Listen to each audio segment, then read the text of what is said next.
You know those eerie feelings you get when you're playing a multiplayer game and there's no one on the server apart from you? For instance, boot up Minecraft right now and scope around for some deserted server that is running, but no one is on. Feels pretty weird, right? Well, this is what my hobby was, going around to these barely running games and seeing what people had left behind. Not just Minecraft either. Counter-Strike, Team Fortress 2, World of Warcraft.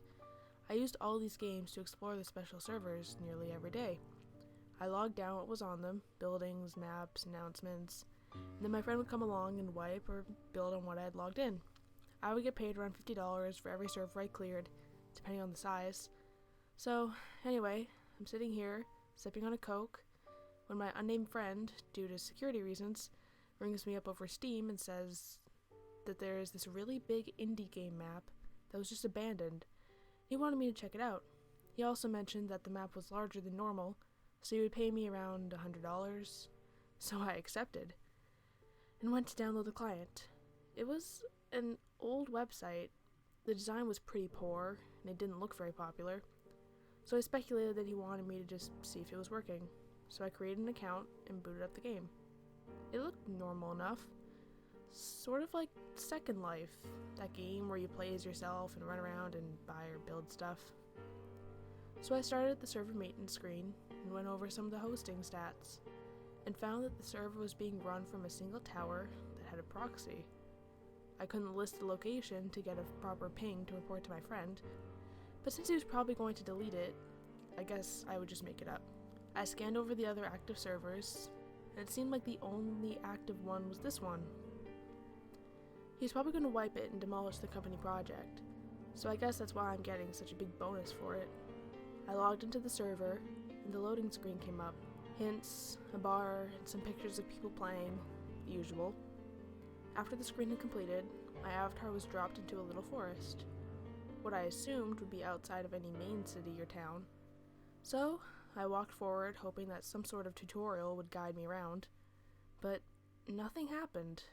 The graphics were quite advanced for a game its age. The forest spanned for ages, and trees were like that of Elwyn Forest of WoW. I told this to my friend as we kept the channel open for fast information. After walking around in the forest for about 20 minutes, I came to a bigger than normal tree. It had this big door on the front that looked like as if it was carved into the wood by hand, kind of like the ones of Nightmare Before Christmas. But anyway, the cursor came up with an interaction symbol. Then the screen went black, and my voice channel cut out. There was no loading screen, only the sounds of the poorly looped 8-bit music that was on the last loading screen. So I waited, and waited, until finally the game comes back with my voice channel. The only thing in this entire tree is a big mirror, totally separating the middle of the tree from the other half. My character then walks up to the tree, without my control, and puts his hand toward the reflection. After this, I was suddenly brought to my desktop. Along with the icon of the game, all the files are missing too. The HTTP has also vanished along with it. I asked my friend if he cut the server, and he replies an innocent no. Anyway, he transfers the money to my PayPal and logs out. So I go to sleep that night, thinking about what I will spend my $100 on as I drift into sleep. I wake up about 6 times that night, always seeing that damn tree. It's not even scary, just annoying. It's a vividly recreated mirror, just like the one out of the game, and I keep touching it. I get up at around 6 a.m. after being unable to sleep, and decide to hop on the computer for the weekend and rummage about Steam for some good deals. I get about halfway through watching some Saints Row trailer when I get invited to play some CSS. The name was added to my friends, but I don't recognize him at all. The name, actually resembling mine, keeps flashing, and after a couple minutes, I decide to oblige. The server is pretty normal, just a Dust 2 with no announcements, and him and myself on opposite teams. It must be a peer-to-peer because the server name is exactly the same as mine. I bet it's my friend pulling a prank. After I go through the options and get my game all set, I decide to buy an AWP to shoot this guy up with. But whenever I press the key I have assigned to bind, the game freezes and goes back to normal after about 2 seconds. I decided some buggy server coding and continue with the game with the trusty old Glock. After I run out of spawn, I can hear a fair laugh or giggle from the other side of the map. I brush it off as a script of plugin and keep running around. I look for this guy for about 10 minutes when I'm about to leave, but I see him in the corner of my eye running under the walkway. I follow him under, but when I re-emerge from the other side, I see not the other side of the map, but the inside of a big tree and the large mirror stretched across my screen. The reflection is not of the terrorist I am playing as, but of me, sitting there at my keyboard. I throw my headset off and check my webcam. Nothing is turned on. What the hell is this? In the reflection, my hand extends from my mouse and begins cutting into my arm with its nails, smiling the entire time while it does it. The cuts start appearing on my arms. As he giggles and does so, I scream and turn off the computer.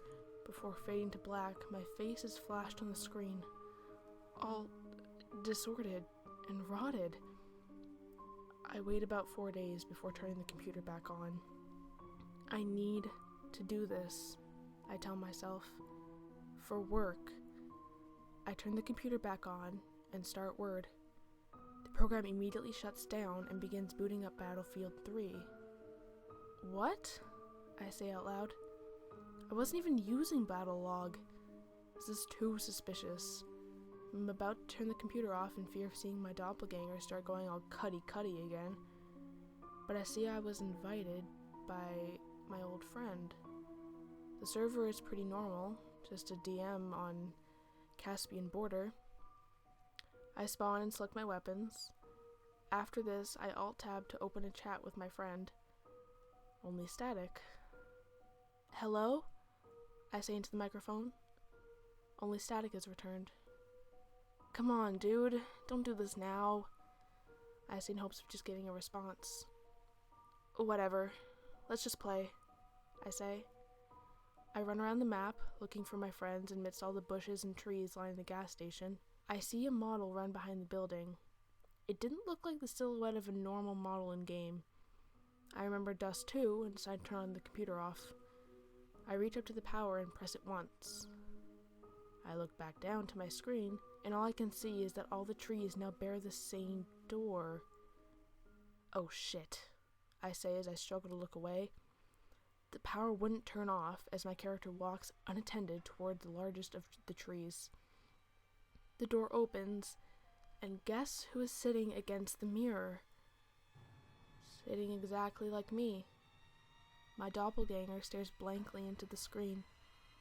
He's changed since the last time I saw him. His eyes are sunken, and his bones are now clearly visible over the fleshy creases in his face and skin.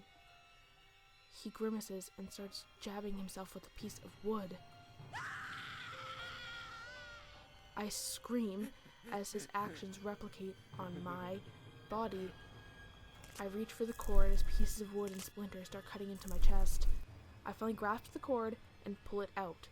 The laughing and screaming die down on both ends of the voice channel.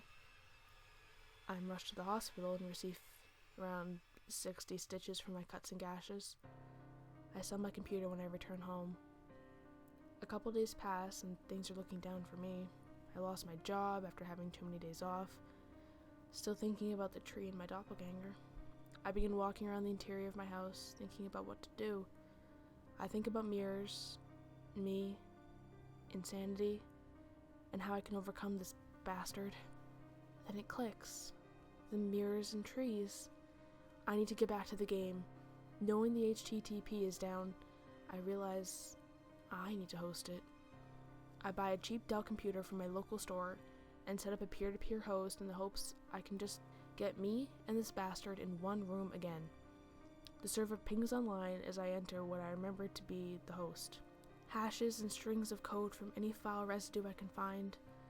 After working for about 3 days, I finally get the server back online. The web address works and I brace myself as I click login.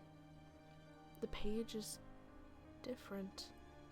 It had pictures of me losing my job, as well as my loved ones, and crying people being killed.